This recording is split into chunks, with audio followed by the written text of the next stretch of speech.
এবার জানাই ভিন্ন ডিজাইনের দুই পোশাকের কথা। একটা সময় ক্রসেটস নামে এক পোশাক ছিল, যে পোশাকের কোমর এতটাই চিকন ছিল যে নারীরা পরলে পেটে চাপ লেগে পেট দেখাতো বেশ চিকন। এমন পোশাক কিন্তু বর্তমানেও আছে। কার্টুন কমিক্সেও এমন পোশাক দেখা যায়, তবে এই পোশাকের একটা সমস্যা আছে, কারণ এমন পোশাক পরে নারীরা হয়ে যেত অসুস্থ।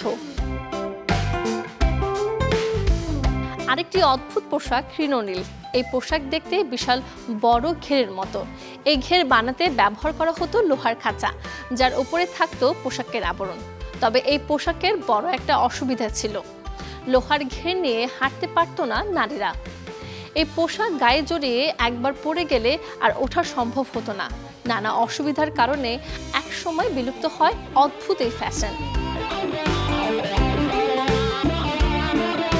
এতক্ষণ জানালাম নানা জাতিগোষ্ঠীর ফ্যাশনের কথা। ব্যক্তি পর্যায়েও অনেকে করেন অদ্ভুত ফ্যাশন। এর সময় সোশ্যাল মিডিয়ায় সবচেয়ে যে মডেলের ফ্যাশন দৃশ্য চোখে পড়ে তা হলো উর্ফি জাভেদের ফ্যাশন। ভারতীয় এই মডেল জামা না পরে শরীরের জামার হ্যাঙ্গার ঝুলিয়ে কখনো পাতা বস্তা পরে করেন নানা ফ্যাশন। হঠাৎ দেখলেন নেট পরে হেঁটে যাচ্ছে এক নারী। প্রথম দেখায় অবাক হলেও বুঝতে অসুবিধা হবে না তিনি ভারতীয় মডেল উর্ফি জাভেদ। কখনো বক্ষযুগলে মোবাইল ফোন ঝুলিয়ে, কখনো আবার প্যান্টকে জামা বানিয়ে ঘুরে বেড়ান উর্ফি। গায়ে চরকি ফ্যান জুড়ে ফ্যাশন করতেও দেখা যায় তাকে।